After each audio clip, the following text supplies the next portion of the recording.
അവിടുന്ന് പഠിപ്പിച്ച ഏതെങ്കിലും ഒരു വിധിയോട് നമുക്കൊരു പുച്ഛം തോന്നരുത്, ഒരു പരിഹാസമുണ്ടാകരുത് കേട്ടോ. ജീവിതത്തിൽ അവിടുന്ന് പഠിപ്പിച്ചു തന്ന ഏതെങ്കിലും ഒരു സുന്നത്തുകളോട് പരിഹാസം വേണ്ട, മനോവിഷമം വേണ്ട, അതിനെതിരെ തർക്കം വേണ്ട, അതിനെതിരെ യുക്തിവാദം വേണ്ട. മുഅ്മിനാകണോ? പരിശുദ്ധ ഖുർആൻ എന്താ പറയുന്നത്? ഫലാ വറബ്ബിക ലാ യുഅ്മിനൂന ഹത്താ യുഹക്കിമൂക ഫീമാ ശജറ ബൈനഹും സുമ്മ ലാ യജിദൂ ഫീ അൻഫുസിഹിം ഹറജൻ മിമ്മാ ഖദൈത വയുസല്ലിമൂ തസ്ലീമാ. ഓ നബിയേ, നിന്റെ റബ്ബിനെ തന്നെയാണ് സത്യം, അവർ വിശ്വാസികളാവുകയില്ല. ഹത്താ യുഹക്കിമൂക ഫീമാ ശജറ ബൈനഹും, അവർക്കിടയിൽ വരുന്ന എല്ലാ തർക്കങ്ങൾക്കും അവർ നിന്നെ വിധികർത്താവാക്കുന്നത് വരെ. നമ്മുടെ ഇടയിൽ എന്ത് തർക്കം വന്നാലും നമ്മൾ മടങ്ങണം. അല്ലാഹുവിന്റെ റസൂൽ എന്താ പഠിപ്പിച്ചത്? ഖുർആൻ എന്താ പഠിപ്പിച്ചത്? മുത്ത് മുസ്തഫ സല്ലല്ലാഹു അലൈഹി വസല്ലം എന്താണ് ഈ വിഷയത്തിൽ വിധി പറഞ്ഞത്? അതങ്ങ് മനസ്സിലായി കഴിഞ്ഞാൽ സുമ്മലാ യജിദൂ ഫീ അൻഫുസിഹിം, അവരുടെ മനസ്സിൽ തോന്നാൻ പാടില്ല ഹറജം മിമ്മാ ഖദൈത, നീ വിധിച്ച നിന്റെ തീരുമാനത്തോട് ഒരു വിഷമവും അവരുടെ മനസ്സിലുണ്ടാകാൻ പാടില്ലാത്ത നിലക്ക് വയുസല്ലിമൂ തസ്ലീമാ, 100% അതിനെ അങ്ങ് കീഴ്പ്പെട്ട് അംഗീകരിച്ച് അനുസരിച്ചോളണം. അതുവരെ മുസ്ലിമാവില്ല. ജീവിതത്തിന്റെ എല്ലാ രംഗങ്ങളിലും, അത് വസ്ത്രം നെരിയാണിക്ക് മീതെ ഉടുക്കുന്നത് മുതൽ, അതേ ജീവിതത്തിൽ വലത്തെ കൈകൊണ്ട് വെള്ളം കുടിക്കണം, ഭക്ഷണം കഴിക്കണം എന്ന് പറഞ്ഞേടം മുതൽ, പുരുഷന്മാര് താടി വളർത്തണം എന്ന് പറഞ്ഞേടം മുതൽ, സ്ത്രീകൾ അവരുടെ ഔറത്ത് മറച്ചുകൊണ്ടേ പുറത്തിറങ്ങാവൂ എന്ന് പറഞ്ഞത് മുതൽ, ജീവിതത്തിന്റെ എല്ലാ ചെറുതും വലുതുമായി നമുക്ക് തോന്നാവുന്ന എല്ലാ മേഖലകളിലും അഷ്റഫുൽ ഖൽഖ് സല്ലല്ലാഹു അലൈഹി വസല്ലം പഠിപ്പിച്ച ഒന്നിനോടും ഉമ്മമാരെ, സഹോദരിമാരെ, സഹോദരന്മാരെ, നമുക്കൊരു പുച്ഛമുണ്ടായിക്കൂടെ, പരിഹാസമുണ്ടായിക്കൂടെ, യുക്തിവാദമുണ്ടായിക്കൂടെ, ചോദ്യം ചെയ്തുകൂടാ. ചോദ്യം ചെയ്യാതെ കണ്ട് 100% അഷ്ഹദു അൻ ലാ ഇലാഹ ഇല്ലല്ലാഹ് വ അഷ്ഹദു അന്ന മുഹമ്മദർ റസൂലുള്ളാഹ് എന്ന് നമ്മൾ ആ പറയുന്ന സത്യസാക്ഷ്യത്തിന്റെ വചനങ്ങളോട് 100% കൂറ് പുലർത്തിക്കൊണ്ട് ജീവിച്ചാലല്ലാതെ ഈമാനില്ല, സ്വർഗമില്ല, നരകമോചനമില്ല. ഇത് ഈ സമൂഹത്തോട് ഇസ്ലാഹി പ്രസ്ഥാനം ഏത് കാലഘട്ടങ്ങളിലും പറഞ്ഞതാണ്. ഈ രൂപത്തിലുള്ള കാര്യങ്ങളെല്ലാം ഈ സമൂഹത്തെ പഠിപ്പിക്കാൻ വേണ്ടി ഇസ്ലാഹി പ്രസ്ഥാനം അതാ ഉപയോഗപ്പെടുത്തുന്ന ഏറ്റവും വലിയ ഒരു സ്ഥലമാണ് അതേ ഇതുപോലെയുള്ള പള്ളികളുടെ മിമ്പറുകൾ.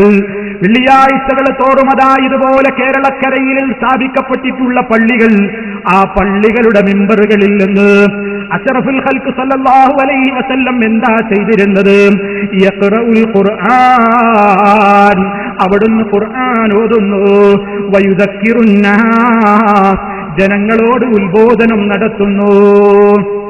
റസൂൽ സല്ലല്ലാഹു അലൈഹി വസല്ലം വെള്ളിയാഴ്ച ദിവസം ജുമുഅ ദിനത്തിൽ എല്ലാവരോടും പള്ളിയിൽ വരാൻ പറഞ്ഞു. അപാരവൃദ്ധം ജനങ്ങൾ, അതിൽ പ്രയാസങ്ങളുള്ള കുറച്ച് പ്രകൃത്യാ പ്രയാസങ്ങളുള്ള ചിലരെ നിർബന്ധത്തിൽ നിന്ന് ഒഴിവാക്കി.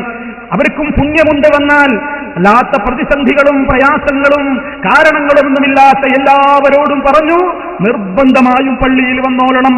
എല്ലാവരോടും പറഞ്ഞു നിർബന്ധമായും എത്തിക്കോളണം. അങ്ങനെ വന്നിട്ട് സല്ലല്ലാഹു അലൈഹി വസല്ലം മിമ്പറിൽ കയറിയിട്ട് ആ സമൂഹത്തിന് അറിയാത്തതല്ല അവിടുന്ന് പറഞ്ഞത്, ആ സമൂഹത്തിന് അറിയാത്ത ഭാഷയിൽ സംസാരിച്ചില്ല. ആ സമൂഹത്തോട് നബി സല്ലല്ലാഹു അലൈഹി വസല്ലം ഖുർആൻ ഓതിയിട്ട് വിശദീകരിച്ചു കൊടുക്കും. എത്രത്തോളം ആവശ്യമുള്ളത് ആവശ്യമുള്ളപ്പ നബി തങ്ങൾ പറയും, നീട്ടിവെക്കൂല. ഒരിക്കലതാ പുന്നാര നബി സല്ലല്ലാഹു അലൈഹി വസല്ലം അതാ വെള്ളിയാഴ്ച ദിവസം മിമ്പറിൽ ഖുതുബ നിർവഹിച്ചു കൊണ്ടിരിക്കുന്നു. അപ്പോഴാണ് ഒരു സഹാബി കയറി വരുന്നത്. ആ സഹാബി എന്തു ചെയ്തു? പള്ളിയിൽ കയറിയാൽ ഒരു മര്യാദയുണ്ട്, മസ്ജിദിൽ കയറിയാൽ മുസ്ലിമേ നമുക്കൊരു സുന്നത്തുണ്ട്. 2 റക്അത്ത് തഹിയ്യത്ത് നിസ്കരിച്ചുകൊണ്ടാണ് ഇരിക്കേണ്ടത്. ഇങ്ങനെ നിസ്കരിക്കാതെയാണ് ആ സ്വഹാബി ഇരുന്നതെന്ന് നബി സല്ലല്ലാഹു അലൈഹി വസല്ലമിന് ഒരു സംശയം തോന്നിയപ്പോൾ അതേ റസൂലുള്ളാഹിന്റെ ഖുതുബയുടെ രീതിയാ പറയുന്നത്. ആവശ്യമുള്ളത് സദസ്സിന് ആവശ്യമുള്ളത് അവിടുന്ന് പറയുന്നത്. ജുമുഅ ദിനം നബി ഖുതുബ ഓതുന്നേ സുലൈകുനൽ ഗത്ഫാനി പള്ളിയിൽ വന്നേ. ഇരിക്കുന്ന നേരം യാസുലൈക്ക് 2 റകഅത്ത് നിസ്കരിക്കുന്ന തിരുമൊഴിയുണ്ട്. അഷ്റഫുൽ ഖൽഖ് സല്ലല്ലാഹു അലൈഹി വസല്ലമിന്റെ കാലത്ത് അവിടുന്ന് ഖുതുബ നിർവഹിച്ചുകൊണ്ടിരിക്കുമ്പോൾ 2 റകഅത്ത് തഹിയ്യത്ത് നിസ്കരിക്കാതെയാണോ തന്റെ അനുചരൻ പള്ളിയിൽ ഇരുന്നതെന്ന് സംശയിച്ചപ്പോൾ ചോദിക്കുന്നു, ഓ സുലൈക്കേ, നീ നിസ്കരിച്ചിട്ടാണോ ഇരുന്നത്? അല്ല എന്ന് പറഞ്ഞപ്പോൾ നബി തങ്ങൾ പറയുന്നു, എങ്കിൽ എഴുന്നേറ്റ് 2 റകഅത്ത് നിസ്കരിക്കൂ. ഇതാ നബി സല്ലല്ലാഹു അലൈഹി വസല്ലമിന്റെ കാലത്തെ ഖുതുബയുടെ രീതി. ആവശ്യമുള്ളത് ജനങ്ങളോട് പറയുന്നു, അതേ ജനങ്ങൾക്ക് ഖുർആൻ ഓതിയിട്ട് വിശദീകരിച്ചു കൊടുക്കുന്നു, ഇസ്ലാമിന്റെ വിശ്വാസങ്ങൾ പഠിപ്പിക്കുന്നു, കർമ്മങ്ങൾ പഠിപ്പിക്കുന്നു, ആചാരങ്ങൾ പഠിപ്പിക്കുന്നു, സ്വഭാവ മര്യാദകൾ പഠിപ്പിക്കുന്നു, സംസ്കാരം പഠിപ്പിക്കുന്നു, സംസ്കാരത്തിന് വിരുദ്ധമായ കാര്യങ്ങളെക്കുറിച്ച് മുന്നറിയിപ്പ് നൽകുന്നു. അതേ ഓരോന്നും സംസാരിക്കുമ്പോൾ വേണ്ട രൂപത്തിലുള്ള ശരീരഭാഷ വരെ അഷ്റഫുൽ ഖൽഖ് സ്വീകരിച്ചു. ബോഡി ലാംഗ്വേജ് എന്ന് നമ്മൾ പറയില്ലേ, കൈ ഉയർത്തേണ്ടടുത്ത് ചൂടാവേണ്ടടുത്ത് ശബ്ദമുയർത്തേണ്ടടുത്ത് ഉയർത്തി. നബി സല്ലല്ലാഹു അലൈഹി വസല്ലമിന്റെ ഖുതുബ കേട്ട സ്വഹാബത്ത് പറയുന്നില്ലേ, അവിടുന്ന് ഇദാ ഖതബ യഹ്മറത് ഐനാ വഅലാ സൗതുഹു, അവിടുത്തെ കണ്ണുകളതാ ചുവന്നു തുടുക്കുന്നു, ശബ്ദം ഉയരുന്നു. പറയുന്ന വിഷയത്തിന്റെ ഗൗരവമനുസരിച്ചുകൊണ്ട് അതേ ഗൗരവത്തോടെ പറയേണ്ടത് അങ്ങനെ പറയുന്നു, മൃദുലമായി പറയേണ്ടത് അങ്ങനെ പറയുന്നു, ശബ്ദമുയർത്തി പറയേണ്ടത് അങ്ങനെ തന്നെ പറയുന്നു. ഒരു പട്ടാള നായകൻ തന്റെ കീഴിലുള്ള സൈന്യങ്ങൾക്ക് മുന്നറിയിപ്പ് നൽകുന്ന ഗൗരവത്തോടെ അവിടുന്ന് പലപ്പോഴും സംസാരിച്ചു. ഇങ്ങനെ നബി സല്ലല്ലാഹു അലൈഹി വസല്ലം സഹാബത്തിനെ അവിടുത്തെ പവിത്രമായ മിമ്പറിലൂടെ സംസ്കരിച്ചെടുക്കുന്നു. ഇതിനു വേണ്ടിയാണ് പ്രിയമുള്ളവരെ ഈ കോട്ടപ്പടിയുടെ ഹൃദയഭാഗത്ത് മലപ്പുറത്ത് തലയുയർത്തി നിൽക്കുന്ന ഈ മസ്ജിദിന്റെയും ലക്ഷ്യം അത് തന്നെയാണ്. ഇവിടെ ജുമഅക്ക് വരുന്ന മുസ്ലിമീങ്ങൾ അതാണായാലും പെണ്ണായാലും അവർക്ക് എന്താണ് ഇസ്ലാമെന്ന് പഠിക്കാൻ കഴിയണം, ഇസ്ലാമിന്റെ വിശ്വാസം അറിയണം, കർമ്മങ്ങൾ അറിയണം, ഖുർആൻ എന്താണെന്നറിയണം, ഹദീസ് എന്താണെന്നറിയണം, സ്വഹാബത്തിന്റെ ചരിത്രം പഠിക്കണം, മഹാന്മാരെ കുറിച്ച് അറിയണം, അവരുടെ പാത പിന്തുടർന്ന് ജീവിക്കണം. അതിനാവശ്യമായ നിലക്ക് ഇവിടെ സംവിധാനം ചെയ്തു. ഇപ്പോഴും പലർക്കും എന്താ പറയാനുള്ളത്? ഈ പള്ളിയിലേക്ക് പോകരുത് എന്ന് പലർക്കും പറയാൻ തോന്നി. അവര് ജനങ്ങളോട് പറഞ്ഞു, കോട്ടപ്പടിയിൽ ഇപ്പൊ തലയുയർത്തി നിൽക്കുന്ന പള്ളിയിലേക്ക് കയറരുത്. എന്താ? അവിടെ ഖുതുബ അറബിയല്ലാത്ത ഭാഷയിലാണ് നടക്കുക. അറബിയല്ലാത്ത ഭാഷയിൽ ഖുതുബ നിർവഹിക്കപ്പെട്ടാൽ ജുമുഅ ബാത്തിലാണ്, അല്ലേ? ഇങ്ങനെയാണ് പറഞ്ഞത്. കേരള ചരിത്രം പോലും മറന്നുപോയില്ലേ? ഈ കേരളത്തിൽ പണ്ടേ നടന്നത് ഖുതുബ പരിഭാഷയാണ്. കൊടുങ്ങല്ലൂരിലെ പള്ളിയല്ലേ ആദ്യ പള്ളി എന്നിവരും പറയുന്നത്. ആ പള്ളിയിൽ ഒരു ഖതീബിനെ കിട്ടാൻ വേണ്ടി ചന്ദ്രികാ ദിനപത്രം പോലെയുള്ള പത്രങ്ങളിൽ ഒരു ഖതീബിനെ ആവശ്യമുണ്ട് എന്ന് പണ്ടുകാലത്ത് പരസ്യം കൊടുത്തിരുന്നപ്പോൾ മലയാളത്തിൽ ഖുതുബ പരിഭാഷ നിർവഹിക്കാൻ കേൾപ്പുള്ള പണ്ഡിതനെ ആവശ്യമുണ്ട് എന്നായിരുന്നു കൊടുത്തിരുന്നത്. വളരെ അടുത്ത കാലത്തല്ലേ കൊടുങ്ങല്ലൂർ പള്ളിയിൽ നിന്ന് പരിഭാഷ പോയിട്ടുള്ളൂ. ചിന്തിക്കണം നിങ്ങൾ, ആരാ ഇത് മാറ്റിയത്?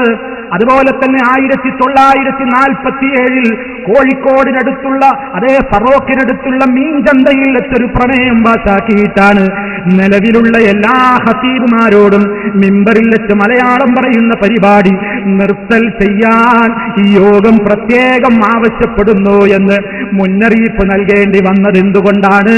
മുമ്പിവിടെ മിമ്പറിൽ നിന്ന് പരിഭാഷ നടത്തിയത് കൊണ്ടാണ്. ഇന്നും സുന്നികളുടെ പള്ളികൾ എന്നറിയപ്പെടുന്ന പല പള്ളികളിലും മഞ്ചേരി സെൻട്രൽ ജുമാ മസ്ജിദിൽ അതുപോലെ തന്നെ ഒട്ടേറെ സ്ഥലങ്ങളിൽ ഖുതുബയുടെ പരിഭാഷ നടക്കുന്നില്ലേ? ലോകത്ത് മുഴുവൻ നടക്കുന്നില്ലേ? ലോകത്തിന്റെ വിവിധ ഭാഗങ്ങളിൽ നടക്കുന്നില്ലേ? ഇതൊക്കെ പറയുമ്പോഴും അതേ ലോകമൊന്നും കണ്ടിട്ടില്ല മറ്റുള്ളവർ എന്ന നിലക്കാണ് അതേ ചിലരൊക്കെ ഇവിടെ പ്രചരിപ്പിക്കുന്നത്. നോക്കൂ നിങ്ങൾ, അതേ ഞാൻ ഈ ഇലക്കം ഒരു മാസിക കണ്ടു. നമ്മുടെ കേരള യാത്ര നടത്തിക്കൊണ്ടിരിക്കുന്ന കാന്തപുരം മുസ്ലിയാരോട് ചില കുട്ടികൾ നടത്തിയ ഒരു ഇന്റർവ്യൂ ഉണ്ട്, അവരുടെ മാസികയിൽ കൊടുത്തിട്ടുണ്ട്, അവരുടെ റിസാല എന്ന് പറയുന്ന വാരികയിൽ കൊടുത്തിട്ടുണ്ട്. ഈ പുതിയ ലക്കത്തിലാ ഉള്ളത്. കാന്തപുരത്തോട് കുട്ടികളുടെ ചോദ്യം, അല്ല ഉസ്താദേ, നിങ്ങൾ പല രാജ്യങ്ങളിലും യാത്ര ചെയ്യുന്ന നേതാവല്ലേ, നിങ്ങൾ വലിയ ഉസ്താദല്ലേ, ലോകത്ത് മുഴുവൻ പോകുന്ന ഉസ്താദല്ലേ, അങ്ങനെ പലയിടത്തും നിങ്ങൾ പോകുമ്പോൾ രാജ്യങ്ങളുടെ കൂട്ടത്തിൽ കുട്ടികൾ ആദ്യം തന്നെ ചോദിച്ചത് മലേഷ്യ എന്ന് പറഞ്ഞിട്ട് അവിടുന്ന് തുടങ്ങിയിട്ട് പിന്നെ കുറെ രാജ്യങ്ങൾ വരങ്ങിയിട്ട് ചോദിച്ചു. അവിടങ്ങളിലൊക്കെ ഉസ്താദ് കണ്ടപ്പോൾ അവിടുത്തെയൊക്കെ ഇസ്ലാമിനെ കുറിച്ച് എന്താ ഉസ്താദിന് പറയാനുള്ളത്? ഉസ്താദ് നിസ്സംശയം പറയാണെന്ത്? അതല്ലേ ഇസ്ലാമിന്റെ പ്രത്യേകത. മശ്രിഖ് മുതൽ മഗ്രിബ് വരെ എവിടെ ചെന്നാലും ഇസ്ലാം എല്ലായിടത്തും ഒരുപോലെയാണ്. അങ്ങനെ വിശദീകരിച്ച് അവസാനം മൂപ്പരൊരു പെരും നുണ പറയുന്നു. അങ്ങനെ പറയേണ്ടി വരികയാണ്. വലിയവന്മാരെന്ന് പറയുന്നവർ ഇത്ര വലിയ നുണ പറയുമ്പോ അതങ്ങനെ നമ്മൾ ജമൂഅത്തെ അറിയിക്കാതിരിക്കും?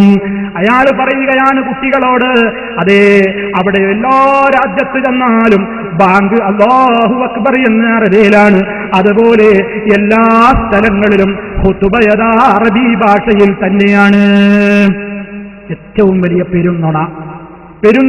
കുട്ടികൾ ആദ്യം ചോദിച്ച സ്ഥലം തന്നെ മലേഷ്യയാണ്. മലേഷ്യയിൽ പ്രിയമുള്ളവരെ, ഈ ഉള്ളവനും നേരിട്ട് കാണാൻ അവസരം കിട്ടിയിട്ടുണ്ട്, വെറുതെ കേട്ട് പറയുന്നതല്ല. മലേഷ്യ, സിംഗപ്പൂര് പോലെയുള്ള സ്ഥലങ്ങളിൽ മലേഷ്യയിൽ ഖുതുബ നടക്കുന്നത് ഏത് ഭാഷയിലാ? മലായി ഭാഷയിലാണ്. അവിടെ ഖുതുബ നടക്കുന്നത്, മലയാളമല്ല. മലേഷ്യയിലുള്ള കുടുംബങ്ങൾ ഉണ്ടാവില്ലേ? മലപ്പുറത്തും തിരൂരുമൊക്കെ ഒരുപാട്, കണ്ണൂർ ജില്ലയിലൊക്കെ ഇല്ലേ ഒരുപാട് ആളുകൾ, കാസർഗോഡ് ജില്ലയിലെ മലേഷ്യയിൽ ജോലി ചെയ്യുന്നവർ വിളിച്ച് ചോദിക്കൂ പ്രിയമുള്ളവരെ, മലേഷ്യയിൽ ഏത് ഭാഷയിലാ ജുമാ ഖുതുബ നിർവഹിക്കപ്പെടുന്നത്? മലായി ഭാഷയിലാണ് ഖുതുബ നിർവഹിക്കപ്പെടുന്നത്. അവിടെയുള്ള ശാഫി മദ്ഹബുകാരെന്ന് പറയുന്ന ആളുകൾ മലായി ഭാഷയിലാണ് ഖുതുബ നിർവഹിക്കപ്പെടുന്നത്. തീർന്നില്ല, 5 നേരം അവിടുത്തെ പള്ളികളിൽ, മലേഷ്യൻ പള്ളികളിൽ, ഇന്ന് നമ്മുടെയൊക്കെ പള്ളികളിൽ സ്ത്രീകൾക്ക് കർട്ടനിട്ടുകൊണ്ടും പ്രത്യേക റൂമുകൾ സംവിധാനിച്ചുകൊണ്ടുമൊക്കെ സ്ത്രീകൾക്ക് നമസ്കരിക്കാൻ സൗകര്യം ഏർപ്പെടുത്തിയതുപോലെ 5 നേരത്തെ നിസ്കാരത്തിനും മലേഷ്യയിലെ പള്ളികളിൽ സൗകര്യമുണ്ട്. എത്രത്തോളമെന്നറിയാമോ? മലേഷ്യയിൽ ഒരു ജനാസ കബറടക്കുന്ന രംഗവും എനിക്ക് കാണാൻ സാധിച്ചു. തെൽഖീൻ ചൊല്ലിക്കൊടുക്കുന്ന നാടാണ്. അപ്പൊ പിന്നെ മുജാഹിദുകളെല്ലാം ഉറപ്പല്ലേ? തെൽഖീൻ ചൊല്ലിക്കൊടുക്കുന്നത് പോലും മലായി ഭാഷയിലാണ്. നിന്റെ അടുക്കൽ ഇപ്പോൾ മലക്കുകൾ വരും, ചോദ്യം ചോദിക്കും, ഉത്തരം പറഞ്ഞോ എന്നിങ്ങനെ അവരുടെ ഭാഷയിലാണ് അതുപോലും പറഞ്ഞു കൊടുക്കുന്നത്. ഇത്രത്തോളം അറബിയല്ലാത്ത ഭാഷയിലാണ് മലേഷ്യയിലും സിംഗപ്പൂരിലുമൊക്കെ ഖുതുബ നടക്കുന്നത് എന്നിരിക്കെ ഈ കുട്ടികളുടെ ചോദ്യത്തിന് ലോകം മുഴുവൻ യാത്ര ചെയ്യാറുള്ള ഉസ്താദ്, വലിയ നുണ പറയുമ്പോൾ ഈ സമൂഹം എങ്ങനെയാണ് ഇത്തരക്കാരെ വിശ്വസിക്കുക? മനസ്സിലാക്കണം. അതുകൊണ്ട് തീർന്നോ? ഇദ്ദേഹം ഇക്കാര്യത്തിൽ മാത്രമല്ലല്ലോ നുണ പറഞ്ഞിട്ടുള്ളത്. സ്ത്രീകൾ പള്ളിയിൽ പോകുന്ന വിഷയം, അതാ മലപ്പുറത്ത് ഉദ്ഘാടനം ചെയ്യപ്പെട്ട ഈ പള്ളിക്കുള്ള മറ്റൊരു പ്രത്യേകത, ഇവിടെ നമ്മുടെ സഹോദരിമാർക്ക് ഇബാദത്തിനുള്ള സൗകര്യമുണ്ട്. അവർക്ക് പ്രത്യേകം തയ്യാറാക്കിയ ഹൗദുകളുണ്ട്, റൂമുകളുണ്ട്, സംവിധാനങ്ങളുണ്ട്. അഷ്റഫുൽ ഖൽഖ് സല്ലല്ലാഹു അലൈഹി വസല്ലം അതാ അവിടുത്തെ പിന്നിൽ സഹാബ വനിതകൾ നിസ്കരിച്ചിട്ടുണ്ട്.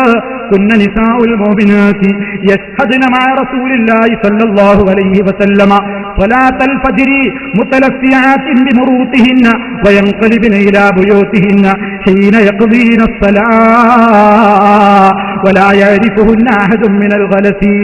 നബി സല്ലല്ലാഹു അലൈഹി വസല്ലമിന്റെ കാലത്ത് അവിടുത്തെ മദീനത്തെ പള്ളിയിൽ സുബഹി നിസ്കാരത്തിന് ബാക്കിലതാ സ്വഹാബ പെണ്ണുങ്ങൾ ഹാജരാകാറുണ്ടായിരുന്നു.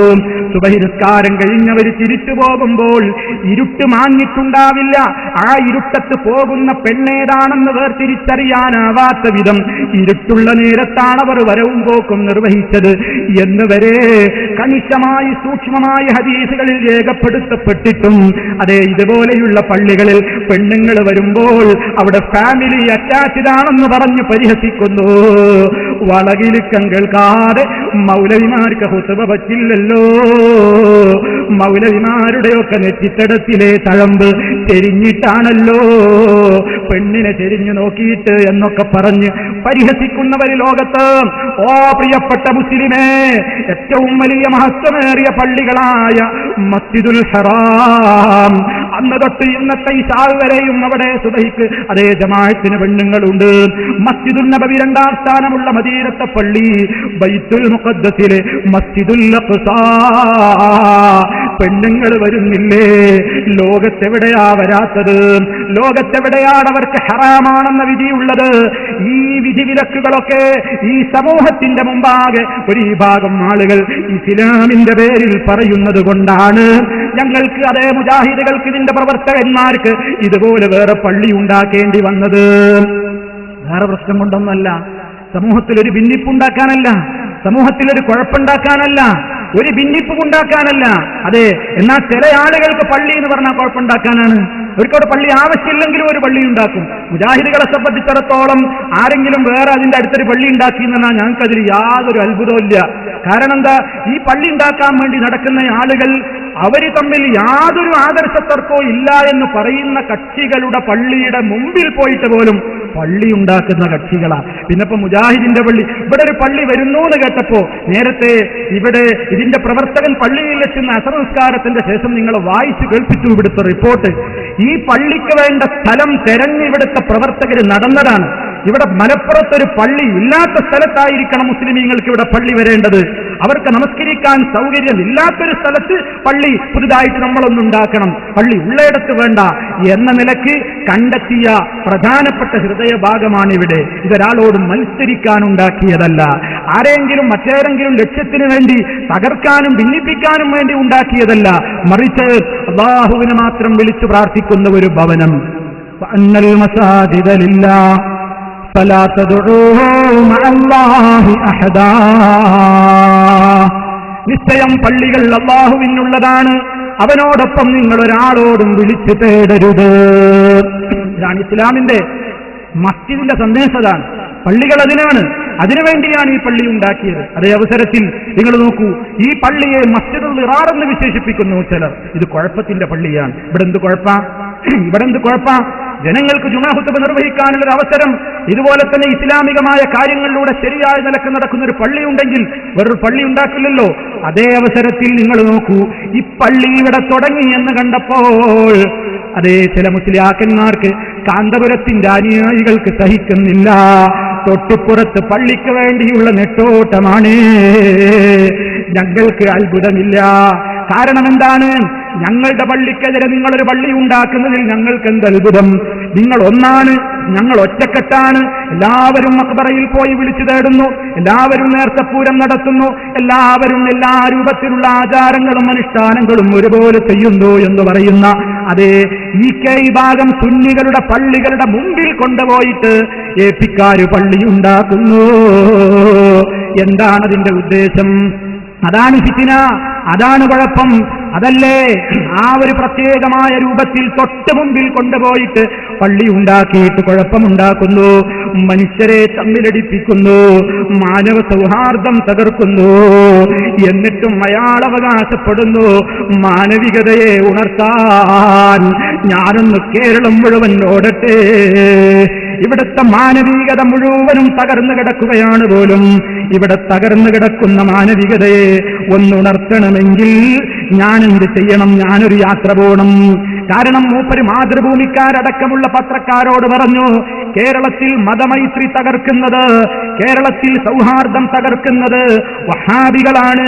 വഹാബിസം വളർന്നാൽ ഇവിടുത്തെ മതമൈത്രി തകരും, വഹാബിസം വളർന്നാൽ ഇവിടുത്തെ മൈത്രി ബന്ധങ്ങൾ തകരും എന്ന് പച്ചയായി മനുഷ്യൻ ചില പത്രക്കാരോടൊക്കെ പറഞ്ഞു.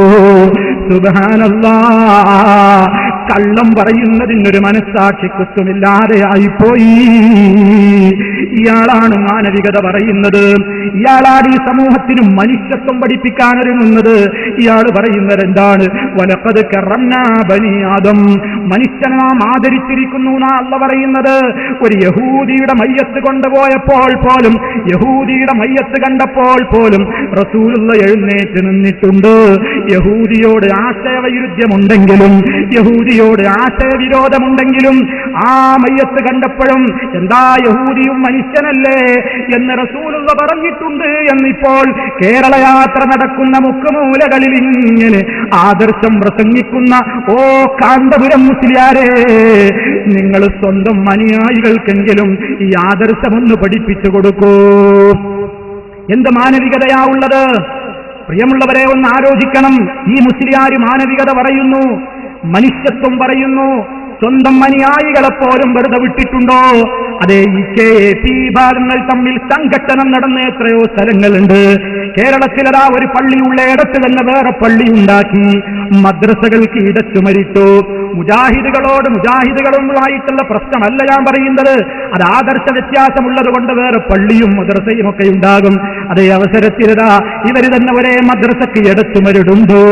അതുപോലെ തന്നെ ബലിപെരുന്നാളിന്റെ ദിവസം കാളയെ അറുക്കും പോലെ ഒരു സുന്നി പ്രവർത്തകനെ അറുക്കുന്നു, കൊല്ലുന്നു.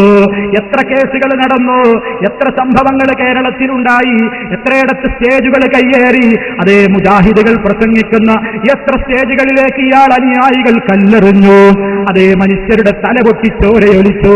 എത്രത്തോളം അതാ ഇവരുടെയൊക്കെ ആഹ്വാനം കേട്ടുകൊണ്ട് ചരിത്രമൊന്ന് വായിക്ക. കേരളത്തിന്റെ മംഗലാപുരത്ത് നിന്ന് ഇവരുടെ വലിയ മുസ്ലിയാര് ഒരു കാലഘട്ടത്തിൽ പ്രസംഗിച്ചപ്പോൾ അതേ ബിദഈകളെ കൊന്നുകളഞ്ഞാൽ, മുജാഹിദ് ജമാഅത്ത് പോലെയുള്ള പുത്തൻവാദികളെ കൊന്നുകളഞ്ഞാൽ ഷഹീദിന്റെ കൂലി കിട്ടും എന്ന് പ്രസംഗിച്ച് ആവേശം ഉൾക്കൊണ്ട് സദസ്സില്ല മുസ്ലിയാരുടെ പ്രസംഗം കേട്ടിരുന്ന ഒരു മനുഷ്യനതാ തൊട്ടപ്പുറത്ത് ആ പ്രസംഗം കേൾക്കാൻ വന്നിരുന്ന ഒരു പുത്തൻവാദി എന്ന് അവർ വിളിച്ചിരുന്ന ഒരു മനുഷ്യനുണ്ടായിരുന്നു. കത്തിയെടുത്ത് കുത്തിക്കൊല്ലുന്നു. ചരിത്രം മറന്നോ മുസ്ലിയാക്കളെ? നിങ്ങളാണോ ഭീകരതയ്ക്ക് എതിര് പറയുന്നത്? നിങ്ങളാണോ മാനവികത പഠിപ്പിക്കുന്നത്? അതേ ആശയവിരോധിയാണെങ്കിലും മനുഷ്യനെന്ന നിലക്കൊരു മാന്യത കൽപ്പിക്കണം എന്ന് ഇപ്പോൾ നിങ്ങൾ പറയുന്നുവല്ലേ? മലപ്പുറം ജില്ലയിൽ വെച്ച് സംസാരിക്കുമ്പോൾ ചരിത്രമറിയാവുന്ന കാരണവന്മാരില്ലേ ഇവിടെ? മഞ്ചേരിയിലെ തൃപ്പനച്ചി എന്ന് പറയുന്ന സ്ഥലത്ത് പാവപ്പെട്ടവരുമല്ലാക്ക മരിച്ചിട്ട് ആ ജനാസ എത്ര ദിവസമാണ് ആ മുറ്റത്ത് കൊണ്ടുവന്ന് നിങ്ങളിട്ടത്? ആ ജനാസ മറമാടാൻ സമ്മതിക്കാതെ ദിവസങ്ങളോളം ആ ജനാസ പുറത്തിടേണ്ടി വന്നില്ലേ? അതെ, എന്താ യഹൂദിയും മനുഷ്യനല്ലേ എന്ന് പറഞ്ഞ് യഹൂദിയെ കണ്ടപ്പോ എഴുന്നേറ്റ് നിന്നു എന്ന് ഇപ്പൊ കേരള യാത്രയിൽ പ്രസംഗിക്കുന്ന മുസ്ലിയാക്കന്മാരെ, ഓർമ്മകൾ നിങ്ങൾക്ക് വേണം. നിങ്ങളുടെ പഴയകാല ചരിത്രമൊന്ന് മാന്തണം. നിങ്ങൾ എന്തിനാണ് ആ പാവപ്പെട്ട മനുഷ്യന്മാരെ ജനാസകളോട് നിങ്ങൾ ക്രൂരത കാണിച്ചത്? എന്തിനാണ് ആ സമൂഹത്തിന്റെ കുടുംബത്തെ നിങ്ങൾ കണ്ണീര് കുടിപ്പിച്ചത്? എന്തിനാണ് ഈ സമൂഹത്തിൽ കുഴപ്പമുണ്ടാക്കിയത്? അതേ മുജാഹിദുകളാണ് ഭീകരവാദികളെന്ന് പറയുന്നവരെ നിങ്ങൾക്ക് കാണിക്കാമോ? മുജാഹിദ് പ്രവർത്തകന്മാരെന്ത് ഭീകരതയാ കാണിച്ചത്? നിങ്ങളുടെ ഏതെങ്കിലും സ്റ്റേജുകളിൽ അവർ കയ്യേറിയോ? ഏതെങ്കിലും മുസ്ലിയാക്കന്മാരെ അവർ കല്ലെറിഞ്ഞോ? ഏതെങ്കിലും ഒരു ട്യൂബോ ബൾബോ അവർ പൊട്ടിച്ചെറിഞ്ഞോ? ഏതെങ്കിലും ഒരു കസേരകൾ എടുത്തുകൊണ്ടവർ ജനങ്ങളെ എറിഞ്ഞുവോ? എവിടേക്കെങ്കിലും ആളുകളെ അവർ കലാപത്തിന് പോയോ? ഇല്ലല്ലോ. മറിച്ച് നിങ്ങൾ അതൊക്കെ ഇപ്പോഴും ചെയ്യുന്നു. അതെ, ഇപ്പോൾ നിങ്ങൾക്ക് വലിയ ഒരു പരാതി. നിങ്ങളുടെ കേരള യാത്രയുടെ ഫ്ലക്സ് ബോർഡുകൾ അതാ പലയിടത്തും സുന്നിക്കാർ നശിപ്പിക്കുന്നു എന്ന് പറഞ്ഞ് നിങ്ങളിപ്പോൾ കരയുന്നു. ഓർമ്മ വേണേ, പാവപ്പെട്ട ഈ തൗഹീദിന്റെ വക്താക്കൾ അവരുടെ കയ്യിലുള്ള കാശ് കൊണ്ട് പ്രയാസപ്പെട്ട ഒരു ഫ്ലക്സ് ബോർഡ് എവിടെയെങ്കിലും പരിപാടിയുടേതോ സമ്മേളനത്തിൻ്റെതോ പ്രദർശിപ്പിച്ചു കഴിഞ്ഞാൽ ഇരുളിന്റെ മറവിൽ പോയിട്ടത് കുത്തിക്കീറിയിട്ട് വലിച്ചു കീറുന്ന മുസ്ലിയാക്കളെ, നിങ്ങൾക്കെന്നാ ഈ മാനവികത ഉദിച്ചത്? നിങ്ങൾക്കെന്നാ ഈ ബോധോദയമുണ്ടായത്? പഠിപ്പിച്ചു കൊടുക്കൂ അനുയായികൾക്ക് മാനവികത. തീർന്നില്ല. ഭീമാപള്ളിയിലേക്കൊന്ന് പോകണം. നിങ്ങൾ മംഗലാപുരത്തെ ഉള്ളാളത്തങ്ങൾ പാപ്പാന്റെ സിയാറത്ത് കഴിഞ്ഞിട്ട് തുടങ്ങിയ യാത്രയില്ലേ? തിരുവനന്തപുരത്ത് ചെല്ലുമ്പോൾ ഭീമാപള്ളിയിലെ പാവപ്പെട്ട സലഫികളെ നിങ്ങളൊന്ന് ഓർക്കണം. അതേ, ഭീമാപള്ളിയിലതാ കാട്ടാളത്തത്തിന്റെ നിയമം. അതേ, കേന്നുകാർക്ക് ഒരു കടയിലേക്ക് പ്രവേശനമില്ല. അവരുടെ കടയിൽ നിന്ന് സാധനം വാങ്ങാൻ പാടില്ല. ബാർബർ ഷോപ്പിൽ കയറിയിരുന്നാൽ ഇവരെ മുജാഹിദാണെന്ന് പറഞ്ഞാൽ മുടിവെട്ടാതെ ഇറക്കിവിടണമെന്ന് തിട്ടൂരം പറഞ്ഞ മുസ്ലിയാക്കളെ. അതേ, പാവപ്പെട്ടവര് മരിച്ചു കഴിഞ്ഞാൽ ആ ജനാസ കാണാൻ പോലും സമ്മതിക്കാതെ, ഉമ്മ മരിച്ചിട്ട് കാണാൻ പോലും വിടാതെ, വിവാഹത്തിന് പങ്കെടുക്കാൻ സ്വന്തം പെങ്ങളുടെ നിക്കാഹ് നടക്കുന്നിടത്ത് ആങ്ങളെ വന്നപ്പോൾ തടഞ്ഞ് തിരിച്ചുവിട്ട നേതാക്കളെ, നിങ്ങൾക്ക് എന്ത് മാനവികത? നിങ്ങൾക്കിത് പറയാനെന്ത് അവകാശം? മനുഷ്യ സ്നേഹമുണ്ടോ? മനുഷ്യത്വമുണ്ടോ? അതേ, ഒട്ടേറെ സ്ഥലങ്ങളിൽ ഭീകരതയും തീവ്രവാദത്തിനും വളമിട്ടുകൊടുത്ത മുസ്ലിയാരാണിപ്പോൾ തീവ്രതയ്ക്കെതിരെ ചാരിത്ര്യ പ്രസംഗം നടത്തുന്നത്.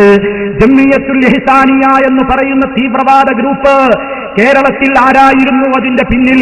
സുന്നി ടൈഗർ ഫോഴ്സ് എന്ന പേരിൽ കേരളത്തിലുണ്ടായ തീവ്രവാദ സംഘടനയുടെ പിന്നിലാരായിരുന്നു?